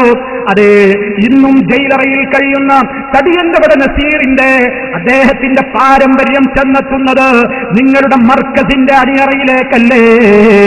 നിങ്ങളുടെ അനുയായികളല്ലേ? നിങ്ങളുടേതായ കേന്ദ്രങ്ങളിലേക്കല്ലേ? അതെ, ഇവിടെ നടന്നിട്ടുള്ള എത്രയോ കൊലപാതകങ്ങൾ, ഒരുപാട് ആളുകളുടെ പേരിൽ നടന്ന കൊലപാതകങ്ങൾ, ആ കൊലപാതകങ്ങളിലൊക്കെയും നിങ്ങളുടെ അണിയറയിലേക്കല്ലേ പലപ്പോഴും അതേ അന്വേഷണ സംഘത്തിന്റെ വിരലുകൾ ചൂണ്ടപ്പെട്ടത്? ഇത് ഞാനിവിടെ വെച്ച് വെറുതെ പറയുന്നതല്ലല്ലോ. മലയാള മനോരമ, ചന്ദ്രിക, മാതൃഭൂമി, ദീപിക, ഒട്ടേറെ പത്രങ്ങളിൽ തെളിവുകൾ എനിക്ക് വായിക്കാൻ സമയമില്ലാത്തതുകൊണ്ടാണ് ഒട്ടേറെ പത്രത്തിന്റെ കട്ടിങ്ങുകൾ നമ്മുടെ കൈകളിലുണ്ട്. എന്നിട്ട് ഇവരാണ് ഇപ്പോഴും ഒരു മുജാഹിദികൾ പ്രസംഗിക്കുമ്പോ വലിയ ആൾക്കൂട്ടമൊന്നുമില്ലെങ്കിൽ പ്രയാസപ്പെടുത്താൻ പറ്റുമോ നോക്കണം, കയറി അടിക്കാണ്, കൈകാര്യം ചെയ്യാണ്. ഇവരാണ് മാനവികത പറയുന്നത്, ഇവരാണ് മനുഷ്യത്വം പഠിപ്പിക്കുന്നത്, ഇവരാണ് സമൂഹത്തിന്റെ മുമ്പാകെ വലിയ രൂപത്തിലുള്ള ചാരിത്ര പ്രസംഗം നടത്തുകയാണ്. നമ്മളത് മനസ്സിലാക്കണം. എത്രത്തോളം മാനവികതയിൽ നിന്ന് വിട്ടുനിന്നു. മാനവിക സമൂഹത്തിന്റെ മോചനത്തിന് വേണ്ടി നിയോഗിതനായ അഷ്റഫുൽ വറാ മുഹമ്മദുർ റസൂലുള്ളാഹി സ്വല്ലല്ലാഹു അലൈഹി വസല്ലമിന്റെ പേരിലും കച്ചവടം നടത്തിയിട്ട് ഇയാൾക്ക് എന്ത് മാനവികത പറയാൻ എന്ത് അധികാരമാണുള്ളത്? മുടിയുടെ ബിസിനസ്സുമായി ആകെ നാണം കെട്ടില്ലേ? കേരളത്തിൽ അങ്ങോളം ഇങ്ങോളം മുടിയുമായി നടന്നു. അതേ മുടിയിട്ട വെള്ളം അതാ ജനങ്ങളെ കൊണ്ട് കുടിപ്പിച്ചു. നബി സല്ലല്ലാഹു അലൈഹി വസല്ലമിന്റെ മുടിയാണെന്ന് പറഞ്ഞു. അത് അള്ളാന്റെ റസൂല് ഇതുവരെ സമ്മതം കൊടുക്കാത്തത് കൊണ്ടാണ് കയ്യിൽ വരാഞ്ഞതെന്നും ഇപ്പൊ അള്ളാന്റെ റസൂല് അബൂദാബിക്കാരനോട് പറഞ്ഞു അത്രേ അബൂബക്കറിന് കൊണ്ടുപോയി കൊടുക്കണം. അങ്ങനെ നേരിട്ട് അബൂദാബിക്കാരൻ കൊണ്ടുവന്ന് കൊടുത്തു. ഇതിന് സനതുണ്ടോ എന്ന് ചോദിച്ചപ്പോൾ സനതാണെന്ന് പറഞ്ഞ് ആയിരങ്ങളെ പറ്റിച്ചു ഒരു പരമ്പര വായിച്ചു. പിന്നീട് അതും പൊളിഞ്ഞു. സനതല്ല, അത് വായിച്ചയാളുടെ വാപ്പാന്റെ വാപ്പാന്റെ വാപ്പാന്റെ വാപ്പാന്റെ പേരുകളാണ്, അത് നസബയാണ് എന്നവരും സമ്മതിച്ചു. അതും കഴിഞ്ഞു. അവസാനം കിട്ടിയ കേന്ദ്രം വെളിവായി. ബോംബെയിലെ ഒരു ജാലിയവാല എന്ന് പറയുന്ന അപ്പുറത്തെ സമസ്തക്കാരുടെ ഭാഷ കടമെടുത്തുകൊണ്ട് ഞാൻ പറഞ്ഞാൽ ബോംബെയിലെ ഒരു സൂറത്തുൽ ഫാത്തിഹ പോലും തെറ്റുകൂടാതെ ഓതാൻ അറിയാത്ത ഒരു തെരുവ് ഗുണ്ടയായ ജാലിയവാല, അയാളുടെ കയ്യിലുള്ള മുടിക്കെട്ടിന്റെ ശേഖരത്തിൽ നിന്ന് അതേ ഇയാൾക്ക് കിട്ടിയതാണ് ഈ കള്ളമുടി. അയാളുടെ ശേഖരത്തിലില്ലാത്തതൊന്നുമില്ല. ഫാത്തിമ ബീവിന്റെ പുതപ്പുണ്ട്, അരിയാരുടെ ചെരുപ്പുണ്ട്, റസൂലുള്ളാന്റെ വടിയുണ്ട്, മെതിയടിയുണ്ട്, അതുപോലെ തന്നെ ഫാത്തിമ ബീവിയുടെ തട്ടമുണ്ട്. ഇങ്ങനെ ഒട്ടേറെ മൂപ്പരുടെ ശേഖരങ്ങളിലുണ്ട്. മുഹീദ്ദീൻ ശൈഖിന്റെ കളർ ഫോട്ടോ വരെയുണ്ട്. ഇങ്ങനെ ഒരുപാട് ശേഖരങ്ങളുള്ള ആ ശേഖരത്തിൽ ബോംബെയിൽ ചെന്നാൽ ജാലിയവാല എന്ന് പറയുന്ന ഈ മനുഷ്യനിൽ നിന്ന് പണം കൊടുത്താൽ ആർക്കും കിട്ടാവുന്ന പല വസ്തുക്കളും ഇവിടെ കൊണ്ടുവന്നിട്ട് ഇത് റസൂലുള്ളാന്റെ മുടിയാണ്, റസൂലുള്ളാന്റെ വടിയാണ്, റസൂലുള്ളാന്റെ മെതിയടിയാണ് എന്നൊക്കെ പറഞ്ഞുകൊണ്ട് കള്ളം പറയുന്നു. നാടൊട്ടാകെയുള്ള മുസ്ലിമീങ്ങളെ വഞ്ചിക്കുന്നു. ഇതെല്ലാവരും കേട്ട് കേട്ട് മനസ്സലിഞ്ഞപ്പോ അപ്പുറത്തുള്ള നിരീശ്വരവാദികൾക്ക് വരെ ഇത് മനസ്സിന് വല്ലാത്തൊരു വലിയ ദുരന്തമാണല്ലോ ഈ സംഭവിച്ചത് എന്നിടത്ത് വരെ എത്തി. കാരണം റസൂലുള്ളാന്റെ മുടിയല്ലാത്തൊരു മുടിയും കൊണ്ട് വന്നപ്പോൾ സഖാവ് പിണറായി വിജയൻ വരെ പറയേണ്ടി വന്നു, ചിലാരെ അതെന്നാണ് കത്തിച്ച് പ്രശ്നം തീർത്തൂടെ? കത്തിച്ചാൽ കത്തൂല എന്നല്ലേ? ആ മുടിയും കത്തുമെങ്കിൽ പിന്നെ പ്രശ്നം തീർന്നില്ലേ?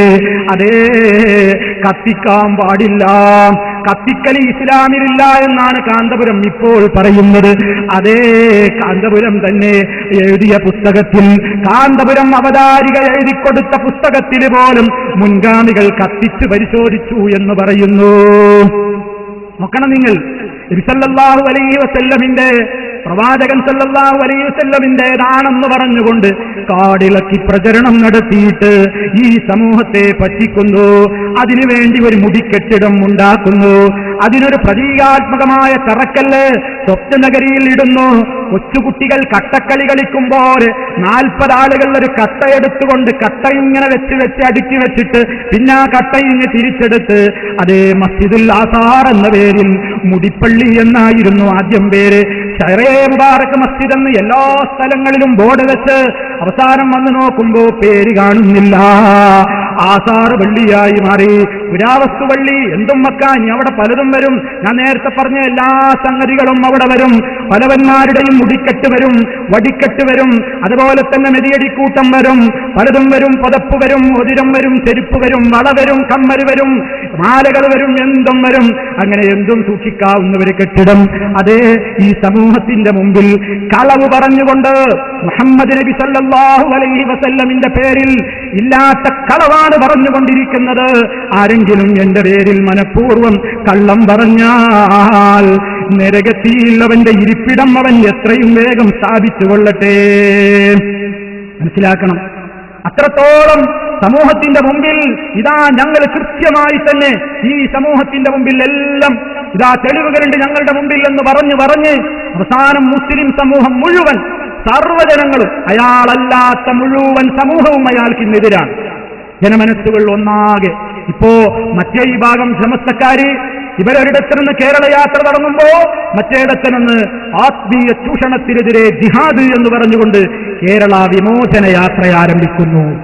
ഇതിനാ ഇയാൾ വൃത്തികേടാക്കുന്നത് മുഴുവൻ ശുദ്ധിയാക്കാൻ മറ്റൊരു പിന്നാലെ, ഇയാൾ വൃത്തികേടാക്കുന്നത് മുഴുവൻ ശുദ്ധിയാക്കാൻ ഇയാൾക്കെതിരെ ജിഹാദ് പ്രഖ്യാപിച്ചുകൊണ്ട്. ആരാണ് ഇയാൾ?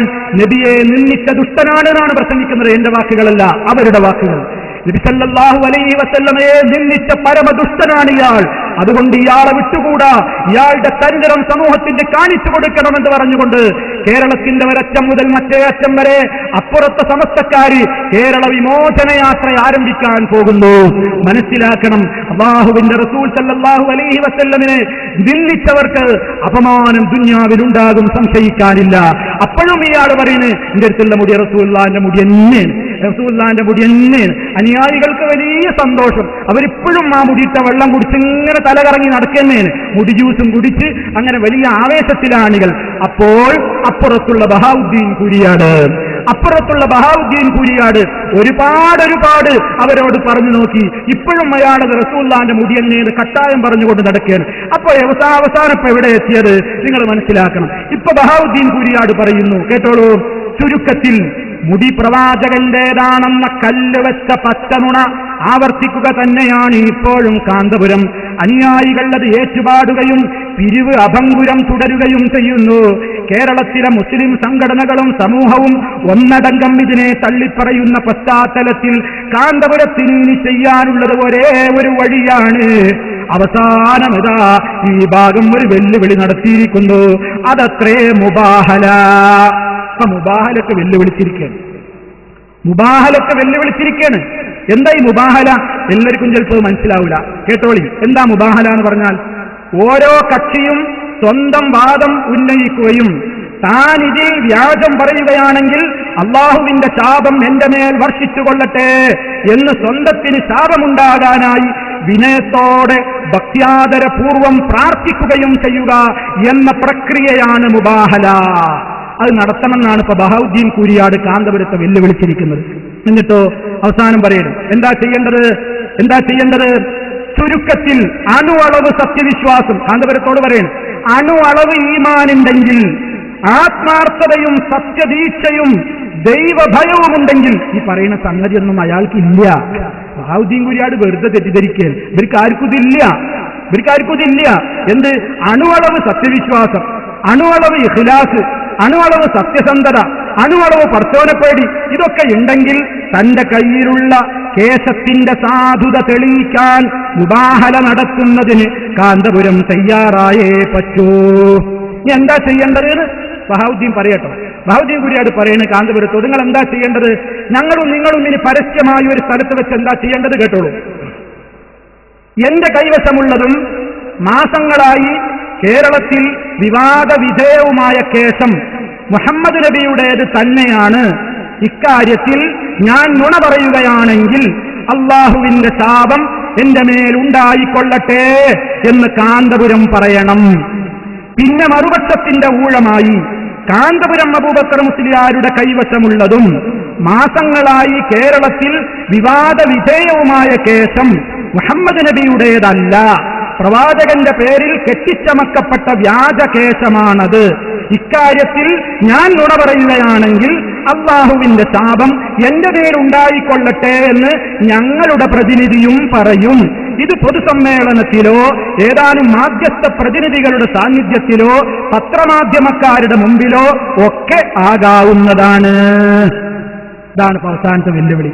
കാന്തപുരം പ്രതികരിച്ചിട്ടില്ല മൂപ്പര്. എന്താ പറയുന്നത്? ഉണ്ടെങ്കിൽ ഇതിന് തയ്യാറാവണമെന്ന്, ശാപപ്രാർത്ഥന നടത്തണം എന്നാ വെല്ലുവിളിച്ചിരിക്കും. കാത്തിരിക്ക. ആരാ ശാപപ്രാർത്ഥനക്ക് വരുന്നുണ്ടോ? വരുവോ?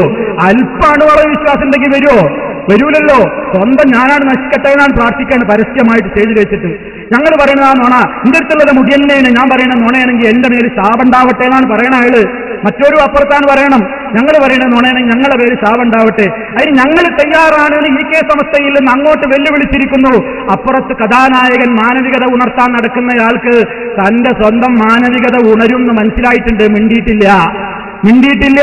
അപ്പൊ മനസ്സിലാക്കണം, റസൂൽ സല്ലല്ലാഹു അലൈഹി വസല്ലമിന്റെ പേരിൽ ഏറ്റവും വലിയ കളവും പറഞ്ഞുകൊണ്ട് ഈ സമൂഹത്തിന്റെ മുമ്പിൽ മാനവികതയ്ക്ക് ഏറ്റവും വിരുദ്ധമായ കള്ളവും ചതിയും സമൂഹത്തോട് പറയുന്ന ആളുകൾ കേരള യാത്ര മലപ്പുറത്തുകൂടെയും കടന്നു പോകുമ്പോൾ അവർ സമൂഹത്തോട് പറയണം, അവർ ഈ സമൂഹത്തിന്റെ മുമ്പിൽ ഉണ്ടാക്കി തീർത്തിട്ടുള്ള പൊല്ലാപ്പുകൾ എത്രത്തോളം. ഇന്നവർ പറയുന്നു, ഞങ്ങളെ ഇതാ ഓരോ ജില്ലകളിലും അമുസ്ലിമീങ്ങളാണ് സ്വീകരിക്കുന്നതെന്ന്, അമുസ്ലിമീങ്ങൾ ഞങ്ങൾക്ക് വലിയ സപ്പോർട്ടാണ് ചെയ്യുന്നത് എന്ന് കാന്തപുരം വലിയ വായയിൽ പറയുന്നു. ഓ മിസ്റ്റർ കാന്തപുരം, നിങ്ങളോട് വളരെ സ്നേഹത്തോടെ ഒരു കാര്യം ഓർമ്മപ്പെടുത്തട്ടെ. നിങ്ങൾ എന്താ പണ്ട് എഴുതിയത്? അമുസ്ലിമീങ്ങൾ കേൾക്കണം, അമുസ്ലിമീങ്ങളും അറിയണം എന്തുകൊണ്ടാണ് ഞങ്ങൾക്കിത് പരസ്യമായി പറയേണ്ടി വരുന്നത്. മാനവികതയുടെ പേരും പറഞ്ഞുകൊണ്ട് കേരളത്തിന്റെ മുക്കുമൂലകളിൽ ഇയാൾ പറയുന്നു, വഹാബികളാണ് ഇവിടെ തീവ്രവാദമുണ്ടാക്കുന്നതെന്ന്.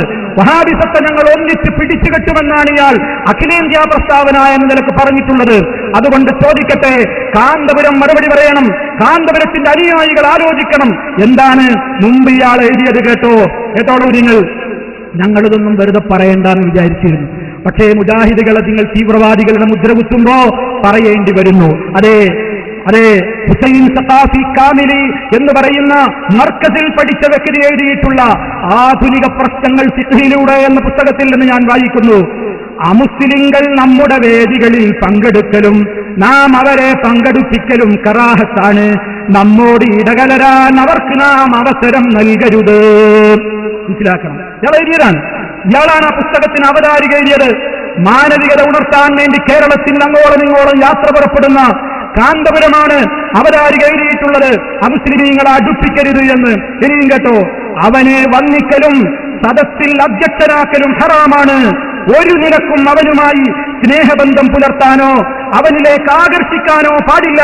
അവൻ സ്വന്തം പിതാവോ പുത്രനോ ആണെങ്കിലും ശരി എന്ന് പറഞ്ഞുകൊണ്ട് പുസ്തകത്തിൽ മലയാളക്കരയിലേക്ക് എഴുതിവിട്ട വിദ്വാനാണിപ്പോൾ പറയുന്നത്, മുജാഹിദുകൾ കേരളം മുഴുവൻ കുട്ടിച്ചോറാക്കുന്നവരാണ്, മത തീവ്രവാദികളാണ്, ഭീകരവാദികളാണ്.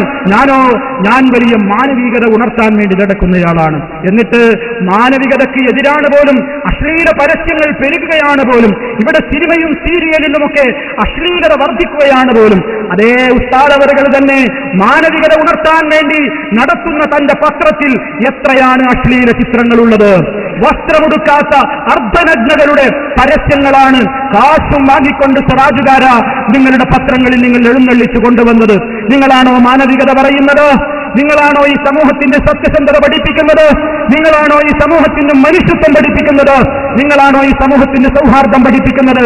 അതും സമാധാനത്തോടുകൂടെ ഈ രാജ്യത്ത് ദഅവത്ത് നടത്തുന്ന ഇതുപോലെയുള്ള പള്ളികൾ കേന്ദ്രീകരിച്ചുകൊണ്ട് സമാധാനത്തോടുകൂടെ രാജ്യത്ത് ദഅവത്ത് നടത്തുന്ന മുജാഹിദുകളെ നിങ്ങൾ മീഡിയകളുടെ മുമ്പിൽ പോയിട്ട് അവർ തീവ്രവാദികളാണ്, ഭീകരവാദികളാണെന്ന് പറയുമ്പോൾ ഓർക്കേണ്ടിയിരുന്നു നിങ്ങൾ മാത്രമല്ല ഈ കേരളത്തിലുള്ളത്. ഈ പ്രസ്ഥാനത്തെ സ്നേഹിക്കുന്ന ആയിരങ്ങളുണ്ട്, പതിനായിരങ്ങളുണ്ട്. അവര് നിങ്ങൾക്ക് തെരുവുകളിൽ മറുപടി പറയും. ആദർശത്തിന്റെ സമരം കൊണ്ട്, പ്രമാണങ്ങൾ ഉദ്ധരിച്ചുകൊണ്ട്, നിങ്ങളുടെ തന്നെ പിന്നാമ്പുറങ്ങളെ മാന്തിക്കൊണ്ട് നിങ്ങൾക്ക് മറുപടി പറയുമെന്ന് ഉസ്താദവറുകൾ മനസ്സിലാക്കേണ്ടതായിരുന്നു. പക്ഷേ മനസ്സിലാക്കിയില്ല. ഇപ്പോഴും അഭംഗുരം തുടരുകയാണ് ആരോപണങ്ങൾ. അതുകൊണ്ട് പ്രിയമുള്ളവരെ, അതുകൊണ്ടൊന്നും ഈ ആദർശ പ്രസ്ഥാനം തകരുകയില്ല. സ്നേഹത്തോടെ ഒരാളോടും വിദ്വേഷം കൊണ്ടല്ല ഈ പറയുന്നത്. ഒരു തെറ്റുകളും ചെയ്തിട്ടില്ലാത്ത സമാധാനത്തോടെ ദഅവത്ത് നടത്തുന്ന ഈ പ്രസ്ഥാനത്തെ സാംസ്കാരിക നായകരെന്ന് പറയുന്നവരുടെ മുമ്പിൽ പോയിട്ട് പോലും തെറ്റിദ്ധരിപ്പിക്കുമ്പോൾ വേദന കൊണ്ട് പറയേണ്ടി വരികയാണ്. നിങ്ങൾ പറയിപ്പിക്കുന്നത് കൊണ്ടാണ് ഇത്തരം കാര്യങ്ങളൊക്കെ പറയേണ്ടി വരുന്നത്. അതുകൊണ്ട് ചിന്തിക്കുക. മാത്രമല്ല, നിങ്ങൾ ആത്മീയ ഗുരുക്കന്മാരായി പരിചയപ്പെടുത്തുന്ന നേതാക്കളിൽ പോലും തീവ്ര ചിന്താഗതിയല്ലേ ഉണ്ടായിരുന്നത്? നിങ്ങൾ തന്നെ എഴുതി ആത്മീയ നേതാവായി നിങ്ങൾ പരിചയപ്പെടുത്തുന്ന മടവൂര് ശൈഖിനെ പറ്റി നിങ്ങൾ എന്താ എഴുതിയത്? മാനവികത പ്രസംഗിക്കുന്ന കാന്തപുരം മുസ്ലിയാരും അനുയായികളും മറുപടി പറയണം. നിങ്ങൾ പറയണം, മാനവികത പഠിപ്പിക്കുന്ന തീവ്ര ഭീകരവാദങ്ങൾക്കെതിരെ ഞങ്ങളാണ് പ്രവർത്തിക്കുന്നത് എന്ന് പറയുന്ന നിങ്ങൾ മറുപടി പറയണം. നിങ്ങൾ ആലോചിക്ക്, എന്താ എഴുതിയത്? CM മടവൂരിനെ കുറിച്ച് മദ്ഹ് പറയണം. ഈ കാലഘട്ടത്തിൽ ശൈഖുനാക്ക് കാഫിറുകളെ തീരെ കണ്ടുകൂടാത്തൊരു കാലമായിരുന്നു. കാഫിറുകളെ തീരെ കാണൂല. ഈ കാലഘട്ടത്തിൽ അമുസ്ലിമീങ്ങളുടെ വാഹനങ്ങളിൽ യാത്ര ചെയ്യുന്നതും അവരെ കൊണ്ട് ജോലി എടുപ്പിക്കുന്നത് പോലും ശക്തമായി ശൈഖുനെ എതിർത്തിരുന്നു. മനസ്സിലാക്കണം. ഒരു ബസ് കയറിയാൽ, ഇന്ന് മുജാഹിദുകളെ നിങ്ങൾ തീവ്രവാദികൾ എന്നല്ലേ വിളിക്കുന്നത്? ഞങ്ങളൊരു ബസ് കയറിയാലോ, കാറ് കയറിയാലോ, ട്രെയിനിൽ കയറിയാലോ, ഫ്ലൈറ്റിൽ കയറിയാലോ, ആ ഫ്ലൈറ്റിന്റെ പൈലറ്റോ, ട്രെയിൻ ഓടിക്കുന്ന ഡ്രൈവറോ, ബസ് ഓടിക്കുന്ന ഡ്രൈവറോ മുസ്ലിമാണോ കാഫിറാണോ എന്ന് ചോദിച്ചിട്ടല്ല കയറാറും ഇറങ്ങാറുമുള്ളത്.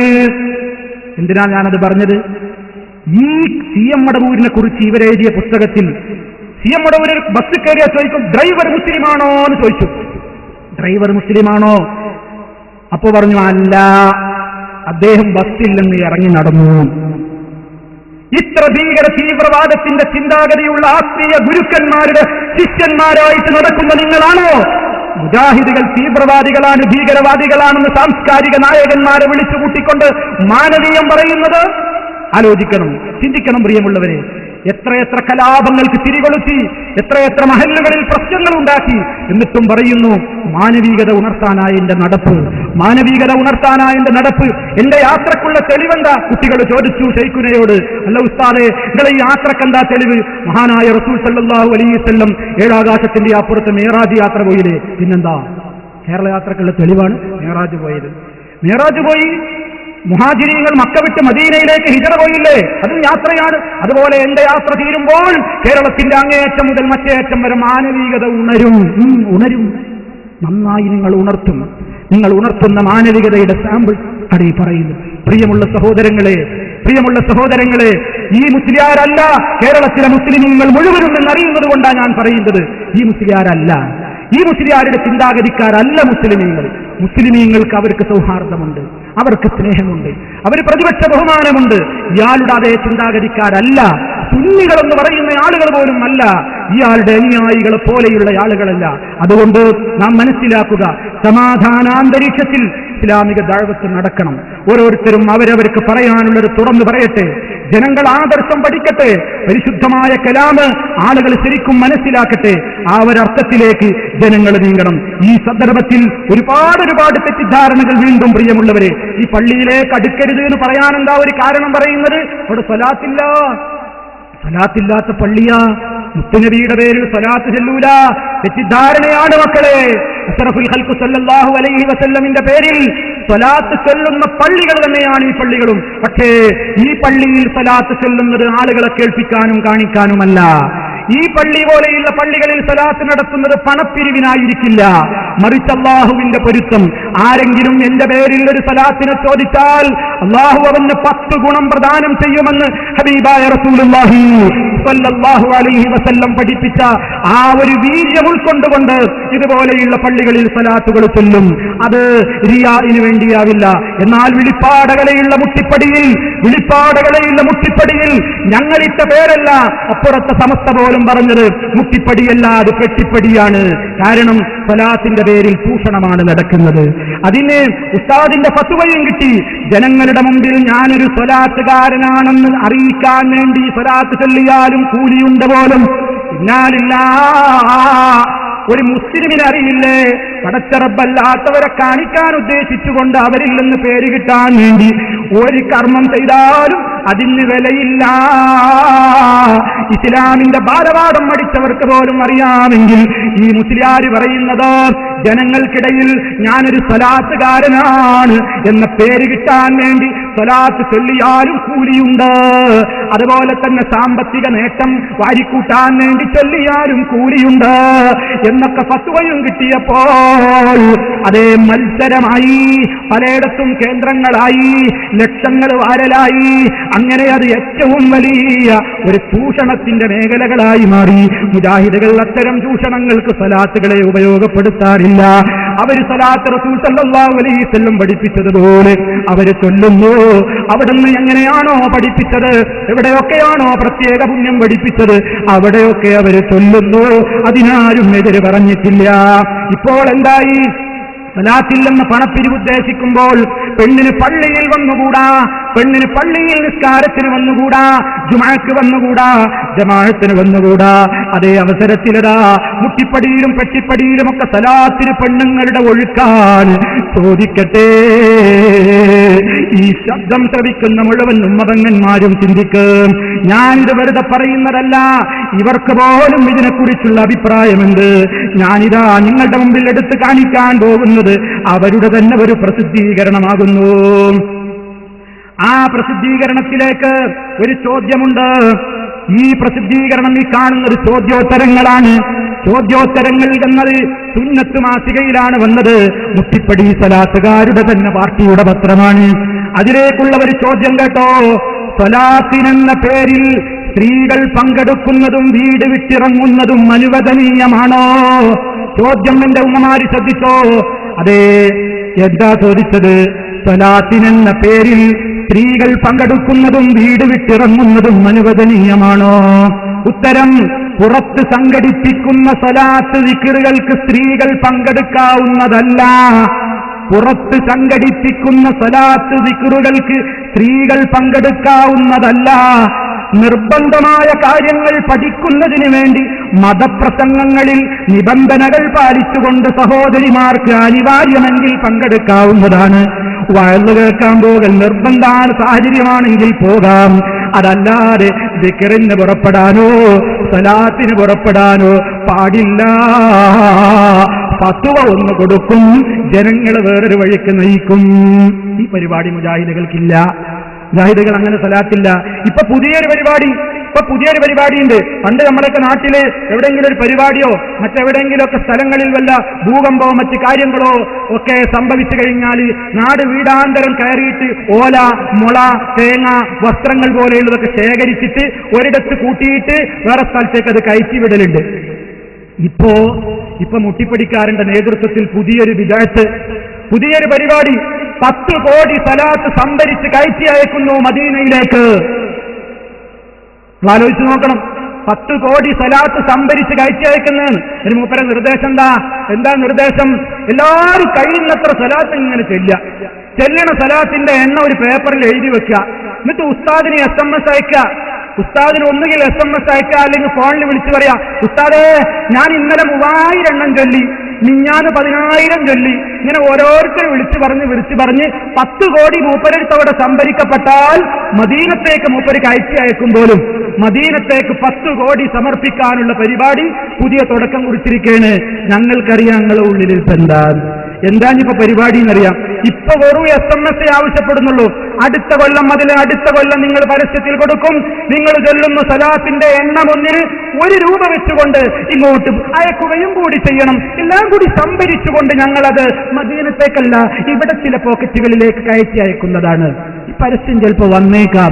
ഈ രൂപത്തിൽ അഷ്റഫുൽ ഖൽഖ് സല്ലല്ലാഹു അലൈഹി വസല്ലമിന്റെ പേരിൽ ചൂഷണങ്ങൾ നടത്തിയിട്ട് അവിടുത്തെ ശരീരത്തിലെ മുടിയാണെന്ന് പറഞ്ഞ് ചൂഷണം ചെയ്ത് അവിടുത്തെ പേരിൽ ചൊല്ലേണ്ടുന്ന സലാത്തിനവരെ കാശ് പിടുങ്ങാനും ലക്ഷങ്ങൾ പിടുങ്ങാനുള്ള മാർഗങ്ങളാക്കി അതപ്പതിച്ചുകൊണ്ട് മാനവികതയുടെ മോചനത്തിന് നിയുക്തരായ അഷ്റഫുൽ വറ മുഹമ്മദ് റസൂലുള്ളാഹി സ്വല്ലല്ലാഹു അലൈഹി വസല്ലമിനെ നിന്ദിക്കുന്ന ഈ ഏർപ്പാട് ഈ സമൂഹം വെച്ച് പൊറുപ്പിക്കില്ല. ഇവിടെ മുസ്ലിമീങ്ങൾ ഒറ്റക്കെട്ടായി നേരിടും. പ്രമാണങ്ങൾ കൊണ്ട് നേരിടും, ആയുധങ്ങൾ കൊണ്ടല്ല. ഞങ്ങളുടെ കയ്യിൽ ഒരൊറ്റ ആയുധമേ ഉള്ളൂ. അത് കത്തിയോ തോക്കോ ബോംബോ ബയലറ്റുകളോ അല്ല. ഞങ്ങളുടെ കയ്യിലുള്ള ആയുധം അല്ലാഹുവിന്റെ കലാം. വജാഹിദുഹും ബിഹി ജിഹാദൻ കബീറ. ഈ ഖുർആൻ കൊണ്ട് അഷ്റഫുൽ വറ മുഹമ്മദ് റസൂലുള്ളാഹി സ്വല്ലല്ലാഹു അലൈഹി വസല്ലമിന്റെ തിരുവചനങ്ങളെ സാക്ഷി നിർത്തിക്കൊണ്ട് ഞങ്ങൾ നേരിടും. ആദർശ പോരാട്ടം, ആദർശ സമരം. അതെ, പ്രവാചകനെ നിന്ദിക്കുന്ന ആളുകൾക്ക് മാപ്പില്ല.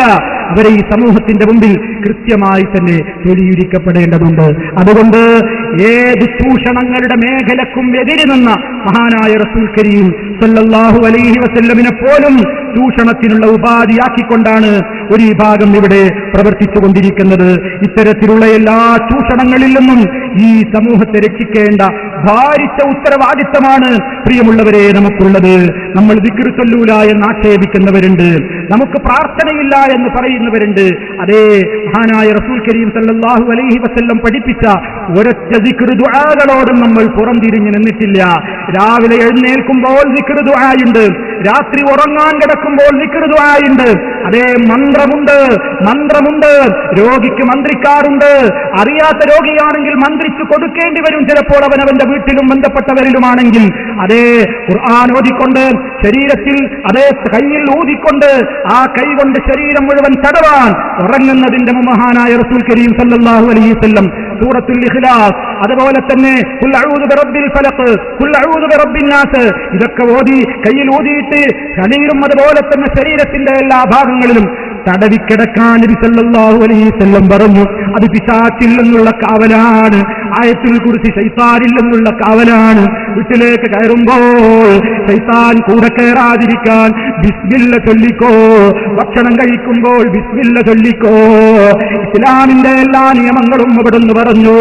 രോഗിയുടെ ശരീരത്തിൽ കൈവച്ചുകൊണ്ട് അല്ലാഹുമ്മ റബ്ബന്നാസ് അദീബിൽ ബഅസ ഇശ്ഫി അൻത ശാഫി ലാ ശിഫാഅ ഇല്ലാ ശിഫാഉക ശിഫാഅൻ ലാ യുഗാദിറു സഖമാ. അതേ രോഗശമനത്തിനുള്ള ദുആ മന്ത്രം അവിടുന്ന് നബി സല്ലല്ലാഹു അലൈഹി വസല്ലം പഠിപ്പിച്ചു തന്നു. ഇങ്ങനെ നബി സല്ലല്ലാഹു അലൈഹി വസല്ലമിന്റെ അനുവാദമുള്ള അവിടുത്തെ മാതൃകയുള്ള ഒരു മേഖലയെയും മുജാഹിദുകൾ ഇന്നുവരെ അരുതെന്ന് പറഞ്ഞിട്ടില്ല, വേണ്ട എന്ന് പറഞ്ഞിട്ടില്ല.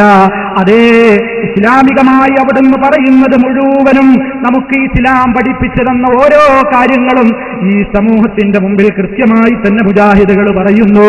അത് ഈ സമൂഹത്തോടുള്ള സ്നേഹമാണ്, ഗുണകാംക്ഷയാണ്, ഇൽമു മൂടിവെക്കാനുള്ളതല്ല, അത് ജനങ്ങളോട് പറയാനുള്ളതാണ്.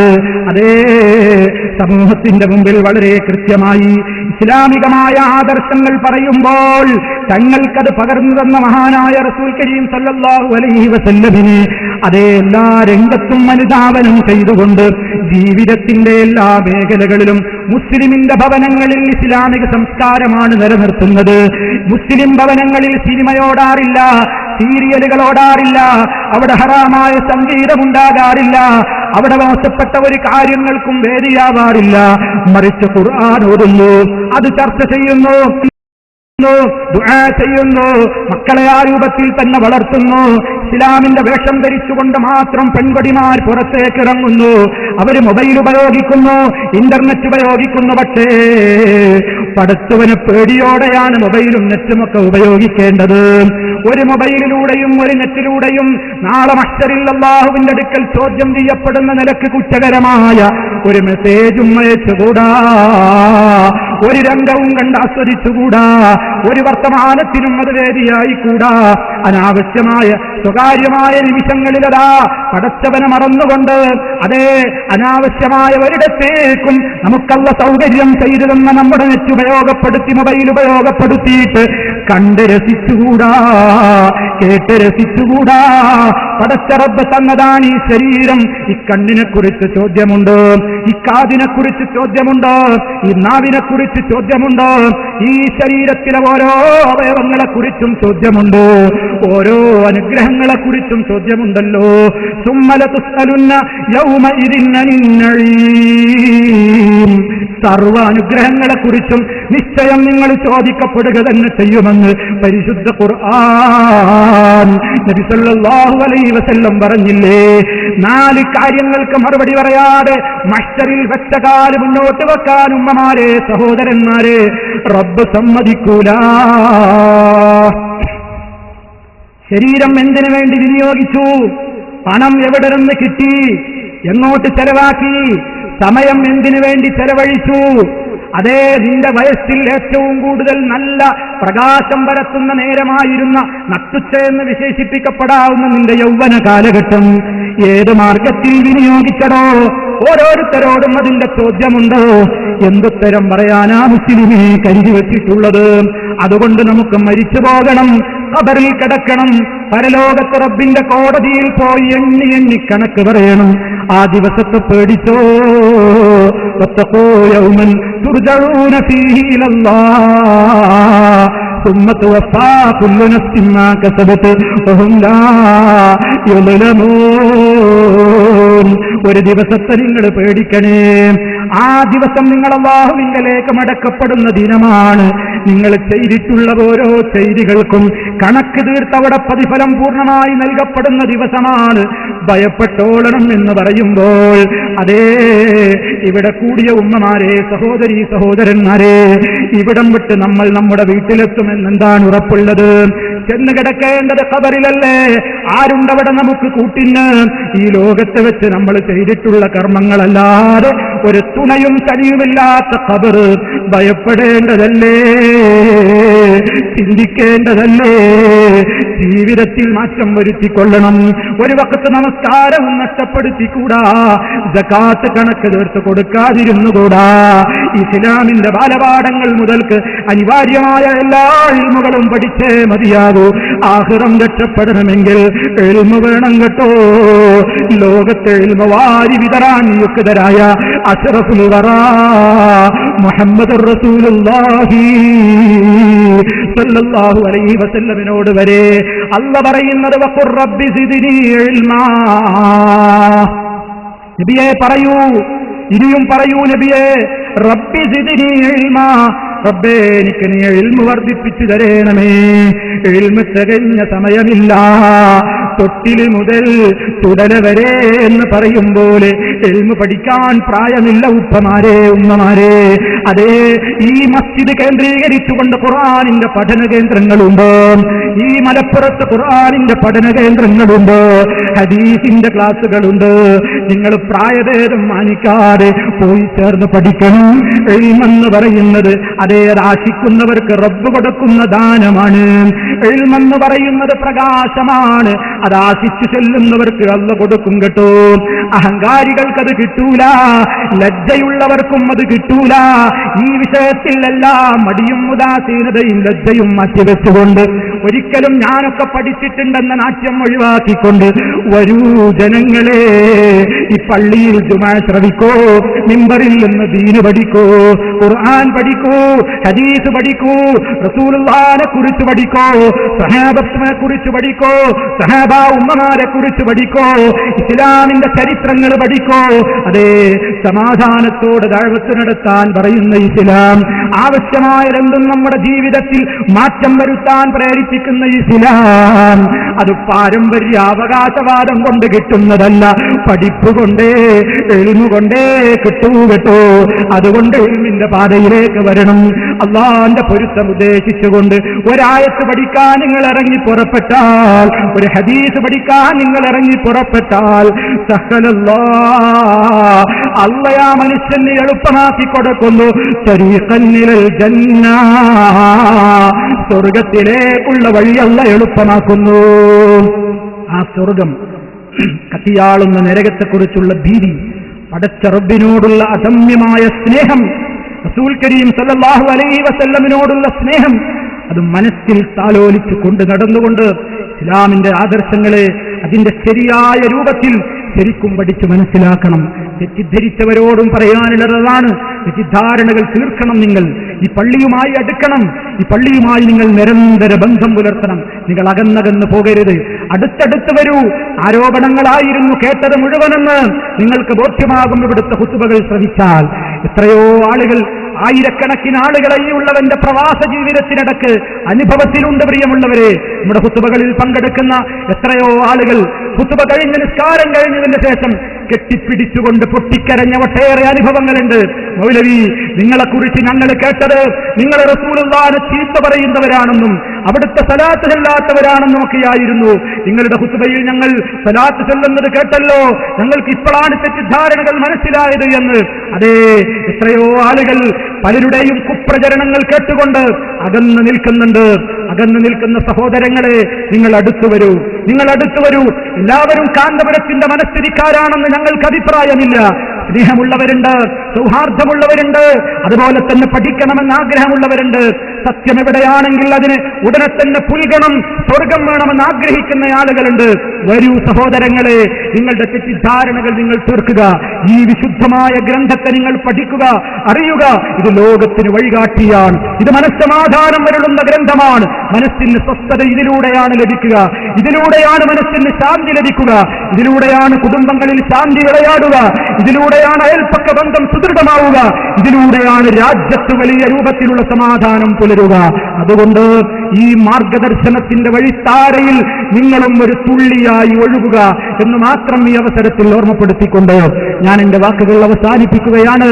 അർഹമുർ റഹീമീനായ നാഥൻ നമുക്ക് ഇസ്ലാമികമായ കാര്യങ്ങൾ കൂടുതൽ കൂടുതൽ പഠിക്കുവാനും ഗ്രഹിക്കുവാനും അതനുസരിച്ചുകൊണ്ട് ജീവിതത്തെ ക്രമീകരിക്കുവാനുമുള്ള തൗഫീഖ് നൽകിക്കൊണ്ട് നമ്മെ ഓരോരുത്തരെയും അനുഗ്രഹിക്കുമാറാകട്ടെ.